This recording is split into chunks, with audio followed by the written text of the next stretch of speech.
Hello there and welcome along to another episode of the Voice of Boxing podcast in association with Loungers TV, the streaming platform. And I am delighted to be joined by an old friend of mine, a very, very good fighter, and more importantly, a terrific guy. We all love him. It's Joseph Parker.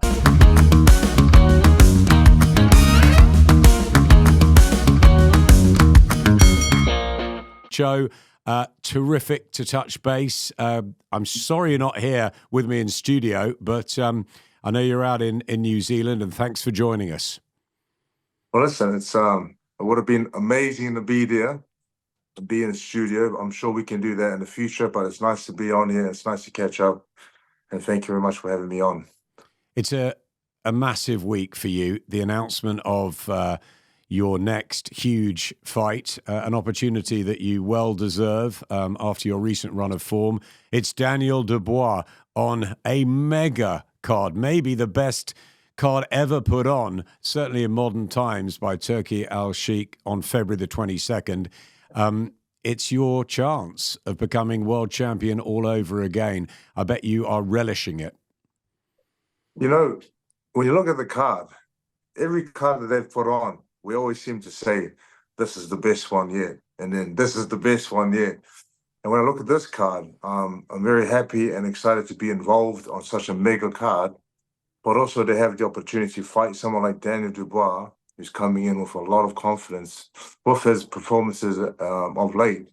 I've been waiting since March for a fight, and I've been very vocal about fighting the best in the world, and Dubois is one of the best in the world, being the IBF heavyweight world champion. So I've got what I've asked for, and now it's time for me to continue the great preparations that I've been doing in order to prepare for a fight. And I'm excited to get in there and showcase what I have, what I've been working on, and what I can do in the ring. I know he's very confident, and he has a great team behind him, and he's had some great success, and now he's a champion of the world. But I want to put a stop to that, and I want to be two-time world champion. Joe, what we love about you is you're so amiable, you're affable, you're a great chap to have around the scene. I think I remember with Anthony Crolla back in the day in Britain, everyone said there's no nicer guy in boxing than Anthony Crolla. Everyone says it about you. There's no nicer fella than Joseph Parker. But you're so respectful, even with your opponents. Is that something that's just natural to you, that you just get on with people and you love the crack as well as the serious fight business? You know, there's always, like when I started fighting, my mom and dad said to me, just be yourself. And there are times during my career where I've tried to say things and try to come out there and say, and not be myself. And I wasn't comfortable with it. And I think in this fight game, I think it's very important to be respectful when you need to be respectful. But in the ring is where the damage is done. And when we're in the ring and the bell goes, there's a different switch that switches on every fighter there is. And I know, listen, I can try and trash talk, but it's not my style, and I'll sound very, very bad doing it. So but the way that I just want to approach fights is to I know what I can do. I know what I want to do. Like, listen, I do want to go out there and smash his face and knock him out and become champion of the world. But instead of saying it, I just want to show it, and I will be practicing all these moves and everything I want to do to him in training camp. Daniel Dubois, obviously in a rich vein of form, rather like yourself. Since Joe Joyce, you've had these terrific wins under Andy Lee. You seem really set. He's got this brilliant relationship with Don Charles. The two of you seem to be meeting at the right time. I think it's a terrific fight, and I think it's great that Daniel didn't choose a sort of soft defense after the win against Joshua. He's gone in with you, and I think that says something about him and something about you. To Daniel, just want to say thanks for the opportunity, because he has to agree to it as well. And so there's a lot of respect that goes his way for taking I feel I'm a big challenge. I'm going into this fight. I have had some great success as of late, and it comes down to the work I've been doing with Andy Lee, plus George Lockhart, who is my strength conditioning trainer and does all my nutrition recovery. Andy Lee is the boxing brains behind what I do in the ring. And I think with these two together and myself, we make the best team. I believe we are the best team in the world. But going into this fight, I have been out of the ring since March, but I've been building. I've been in New Zealand. I've been building away. I put on some good weight, and now it's time for me to get into camp and work on specifics. And now that we have an opponent, Daniel Dubois, now we have to work on specifics. And honestly, I'm ecstatic going into this fight. Like, I need a challenge, and I want a challenge. And Daniel Dubois is the right challenge for me at this time. Yeah, it'll be nearly a year since you've been out of the ring, which is mad because you were absolutely flying. Why has that happened? Why has there been a break? I saw you in Manchester recently at the Jack Catchell Regis Prograis night, and you look bigger, and I know you've bulked up slightly in strength. But why has it taken that time? You've been knocking at the door. I'm sure Turkey absolutely loves you. You know what? I feel that I wasn't supposed to win these fights with Deontay Wilder and Zhilei Zhang. I was chosen as an opponent, and to come in and to these fights and to win, it wasn't part of the plan. I have been wanting to fight since March, but just been very patient. And I know a lot of people talk about ring rust. Is it going to show being out of the ring for so long? Is it going to show in this fight with Daniel Dubois? But I feel that a lot of the ring rust comes from when you're out of the ring, you're not training and you're enjoying yourself and you're having fun, you're eating whatever you want to do, you're partying. But I've been very focused on, I have goals and I have a task now in front of me, and I am ready to go. I've been ready to go for a while now. It's really good to hear you talk like that. You're still young, only 32, 33, I think, by fight time. I think your birthday's January, isn't it? You seem to have been around for forever. Former world champion, of course. You remember the win over Andy Ruiz, but you just keep on going and keep on improving. Is it that it's about an education, it's a fighting journey, and now you're mature and you feel, certainly you look better than ever? You know what? It's quite. It's when I look at my career, I had a great career with Kevin Barry, and we became champion of the world together, and then had the unification with Joshua, and I've been fighting for about 12 years now, and I feel in the last year and a half, I found what works for me, and it's taken that long. And I've had a lot of on this journey of boxing, and my journey. I've had a lot of ups and downs and sort of trying this and trying that. Is this going to work? Is that going to work? But now I know what works. And I got Andy Lee and George Lockhart, and I'm still learning. Like this, you're never going to stop learning in boxing. And there's a lot of things that I've learned in the last year and a half that I'm so excited about. And I'm still learning now. I feel like, listen, I'm only 32 years old. Yeah. And I still have another 3-4 years of going hard in the sport of boxing. But I do believe wholeheartedly, sitting here in front of you right now talking, that I'm going to show that I'm the best in the world. Let's talk about both of them individually. George, first of all, what is it with the strength building? Is it because you're a lighter heavyweight and you need to have that increase maybe in power? We know about your skill set, your chin, your all-round boxing ability. But do you feel you need that extra bit to take on the likes of Dubois and maybe if Fury beats Usyk or you're going with Joshua again? You know, they are bigger guys. You know, with the putting on the weight, the fight I had with Zhang, biggest difference in that fight was weight. Zhang was 133 kgs and I was 112 kgs. And here, us thinking that there was going to be a rematch, we were training for the fight with Zhang. And the only difference was the weight. So we wanted to put on weight to close that distance or to close the difference in weight. Also, it's going to increase power. And people worry about losing speed, losing mobility, losing movement. But I feel like I've been able to improve all of those things, plus putting on the weight. So now that I have all this weight and the opponents changed from Zhang to Dubois, I am going to trim down a bit and I'm going to be light on my feet. I'm also going to, I feel like I can get faster and faster, but it's just about doing the right things in training camp to work on those things. George has been the guy behind the scenes. Why is he so good?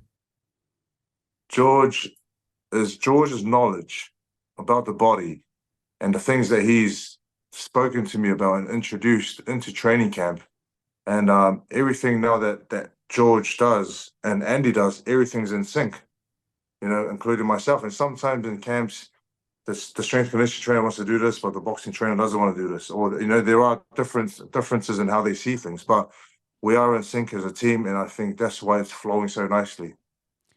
I've known Andy Lee forever.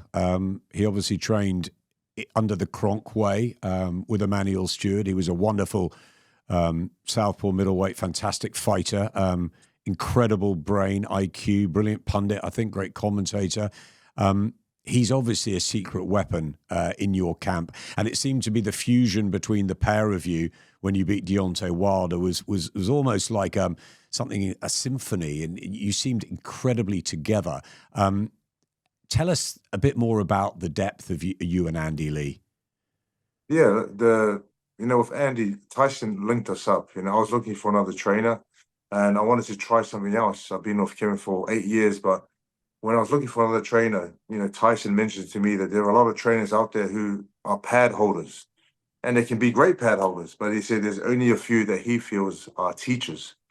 So he linked me up with Andy Lee, and when I started training with Andy, even being a world champion, there are a lot of things that he thought I wasn't doing correctly, or he thought I wasn't doing right in training and in the fights, and having these things called lapses when you throw punches and all of a sudden you sort of lose, you lose focus, and you're sort of just wondering. And these little things he corrected, and it's actually just working on the basics and making the basics the best. And my relationship with Andy Lee has grown tremendously over the years that we've been working together. We've been getting some great results, and I feel with each fight, we're just getting closer and closer. And it's taken me a while to understand what he's trying to teach me. It's not like it's not like you just switch and all of a sudden you know what he's talking about. It's taken a while, and now sitting here now, I fully understand the things he's trying to teach me, and I'm able to put it on display in the gym, inspiring on the pads. And then George Lockhart just getting my conditioning to the best it's ever been before. You mentioned Tyson, a massive influence. You've been part of his camp for so long. He's got a huge fight in just 2.5 weeks' time, the rematch that we were all waiting for against Alexander Usyk.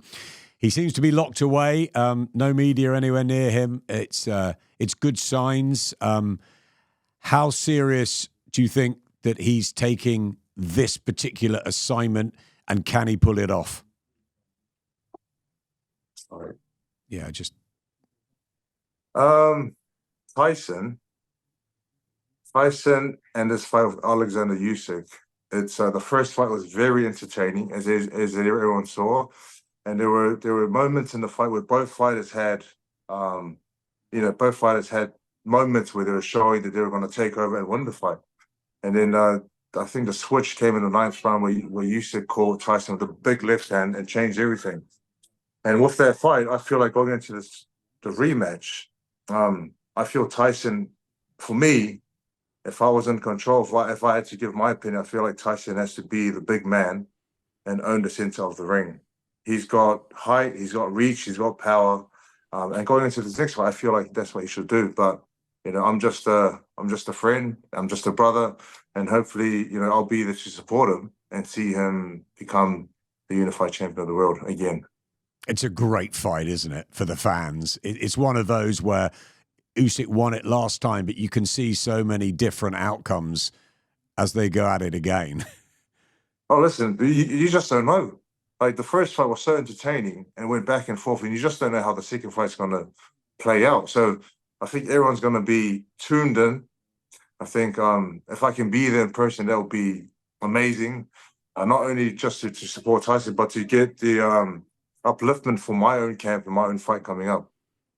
So you're going to be in Riyadh. We'll see you in a couple of weeks, hopefully. That's the plan.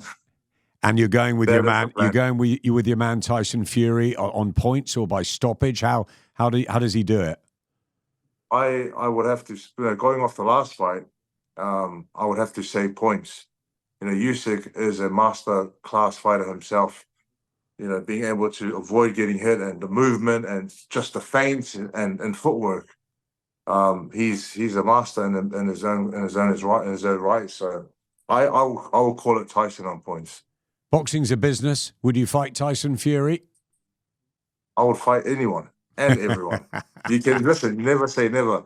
I have a lot of love for Tyson, a lot of respect, and you just don't know. You don't know what's going to happen in this world of boxing. Things can happen that will just surprise you and surprise me too. Apart from Tyson and Usyk, you pretty much fought everybody so far down the years. Who's the toughest and best opponent that you've been in with ever? Toughest opponent I've been in, I would just say, I would have to say with Joshua. I mean, when you look at all the fights, when I fought Andy Ruiz, it was a very close fight, and Andy Ruiz, very skilled, probably the hardest punch I've been in the ring with. You look at the Joyce fight, he stopped me, but going into that fight, there were other reasons why the fight went a certain way. And then I'll just say with Joshua, he was able to just nullify everything I was doing and fight me at a distance. And if I look back at that fight, I was too defensive. So my goal going to fights now and future is to be aggressive, throw more punches, and get the win. I was in the TalkSport studio yesterday and we heard Daniel Dubois, and he said he's got so much confidence now and he's just going to march through you. Called you a veteran, respectful, but very, very assured of what he's going to do in this fight. He's the young lion, I guess, at 27. How do you stop him? How do you nullify him? How do you and Andy work out a way to beat him? It's happened before. We know he lost to Joe Joyce. We know he lost to Alexander Usyk, but he looks a different man now. Oh, listen, he's a very different man. And like hearing those comments, he's coming in with the highest confidence he's ever had in his life and in his career. But I'm going to put a stop to that. That's my task and that's my goal. And a lot of people say I don't have enough power. I feel like I do have power to knock out heavyweights. I've been working on it, and I still possess that speed. And with speed, that brings power. So my goal is to go out there and just perform to the best of my ability. And I know when I do, I will be two-time world champion. So what's the plan between now and then? You say you're going to pop into Riyadh, have a little look, cheer on your mate Tyson. I guess it's not going to be a relaxing Christmas. Where are you going to train? When are you and Andy going to hook up? How's it all going to unfold up to the end of February? I'm looking at and going to Saudi Arabia to watch this fight and to get like being at these fights, the excitement and the buzz that you get from it pushes you in your own camp in your own fight. I feel like going into my next camp is going to be in Ireland with Andy Lee and George Lockhart, and we are going to train for Christmas and New Year's. And it's going to be hard to leave the family, but you have to do what you have to do. And I'm going to train for Christmas and New Year's. I'll be thinking of them, but I'll be working very hard to prepare for my fight. You're a real family man, aren't you? I'm a real family. As you can hear in the background, you can probably hear them in the background. LJ. Keep it down. How old are they now, the kids? Kids are 8 years old, 6 years old, 5 years old, 2 years old, and 8 months. Wow. So I have a very young family, and I love having a big family. Yeah, that's a lot of work. I've got 3, and they're teenagers, but that's a lot. All under 10. Wow. All under 10. But when I go away to camp, my wife is looking after all the kids. So she's very busy. I see we can hear them. Guys. You've got to go to work. It's a business. You think you've got a long time still left in the sport. What are the goals to become a world champion all over again? I guess on February the 22nd. Is it then just to take on all challenges? Because you feel fresh, Joe. You're still performing at this level and winning. And it's a magic pot of heavyweights now. And Turki Al-Sheikh has made everything happen. He's changed the landscape. He's putting on these dream fights and nights. I feel like this part of my career, I absolutely love what I do. I love training every day. I love the balance that I have in this life. I love spending time with my family. I'm content. I want to be champion of the world come February 22, then I just want to stay at the top and own it. Own the top of the game and be champion for as long as I can. And I do believe wholeheartedly that I can. I can be champion for a long time. now it's my opportunity to show it come February 22 with Daniel Dubois. It's an enormous night for boxing, February the 22nd.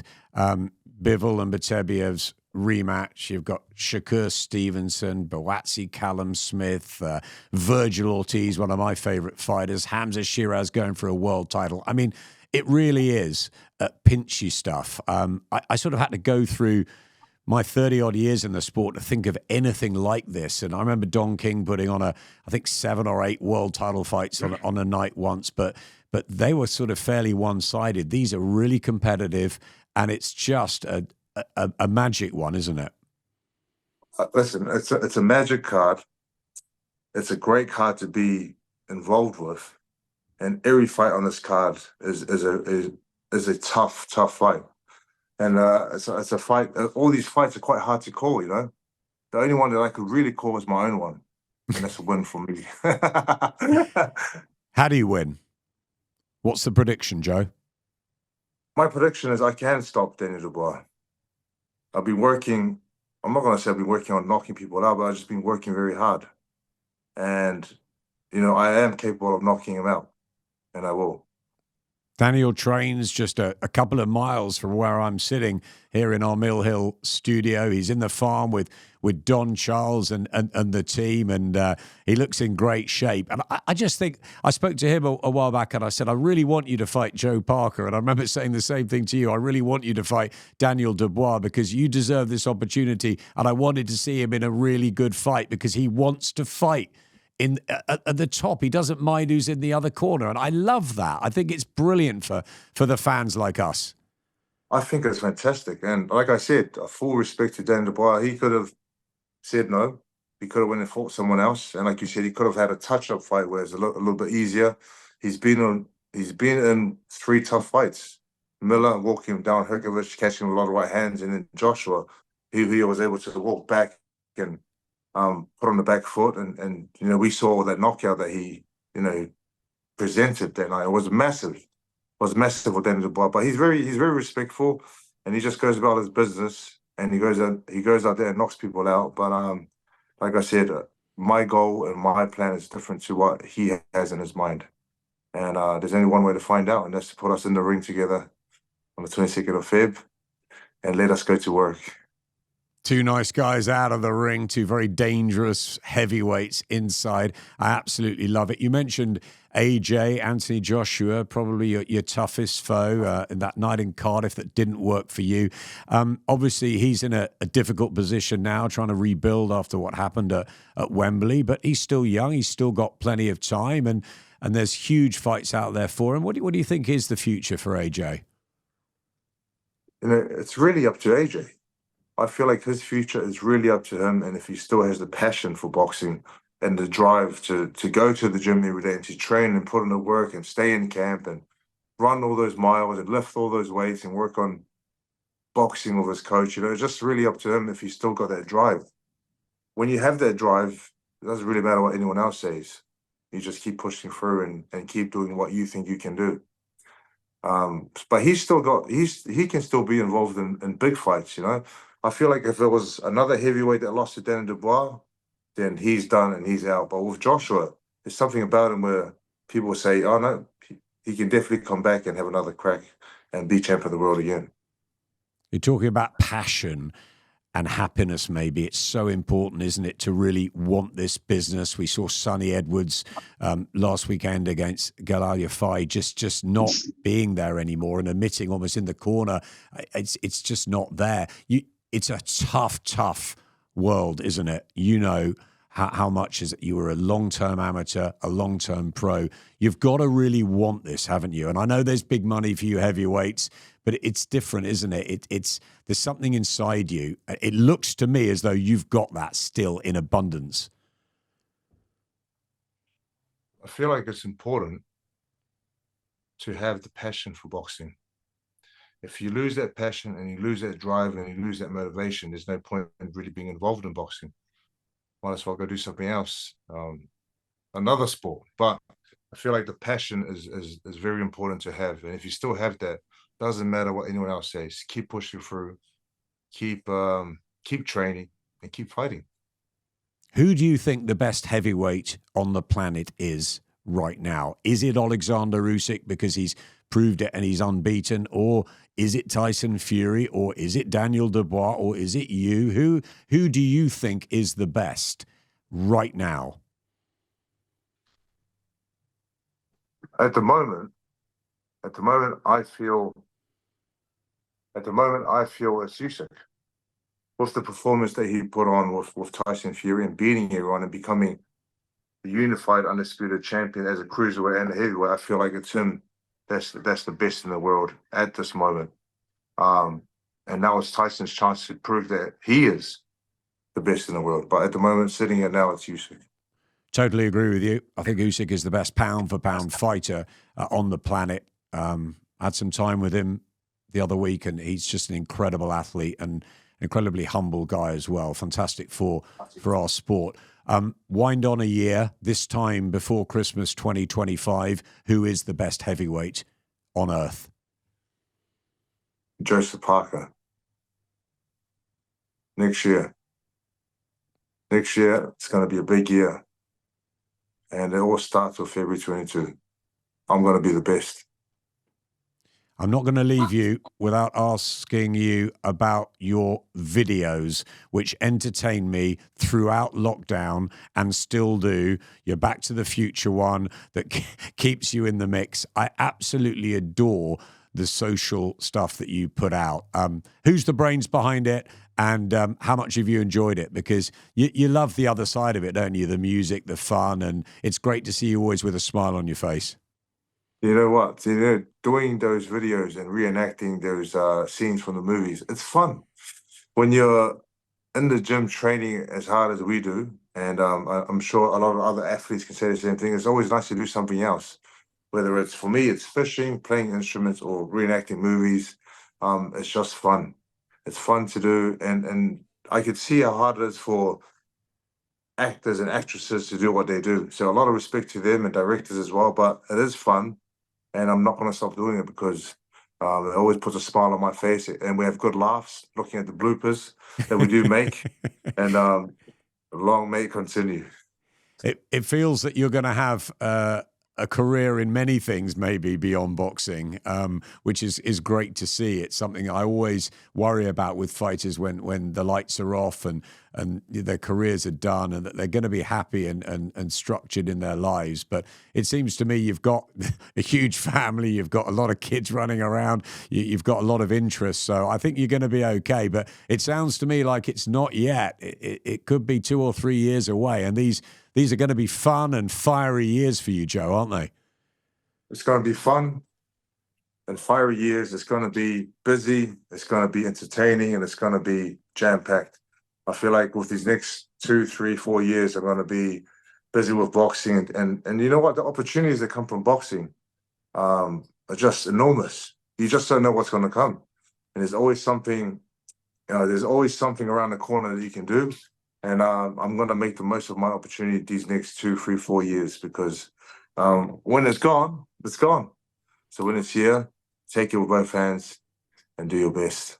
I have so much respect for you fighters to get into the ring. How much do you want to be world champion again on February the 22nd? What will it mean to you? You know what? I was champion of the world in 2016 when I was 24 years old. And I was just still, learning about life. Now I'm a father, and I have 5 kids, and I'm content and I'm happy. And now I'm doing it more for myself rather than my dad or my coach. Or, I'm doing it for me, my wife and kids. And I feel like now it's going to mean a lot more this time. And when I do that, February 22, it's going to feel so good. It's going to be the best feeling. I would say happy Christmas now, but I want to see it said in person, Joe. So I'll see you in Riyadh in about a week and a half, and we can have a big hug there, and I wish you a happy Christmas. I know you'll be training over Christmas. It's been an absolute pleasure, as always, chatting to you. The Voice of Boxing podcast. Next time, I'd like you here in the studio so we can have a bit of fun together. Maybe make a couple of videos too.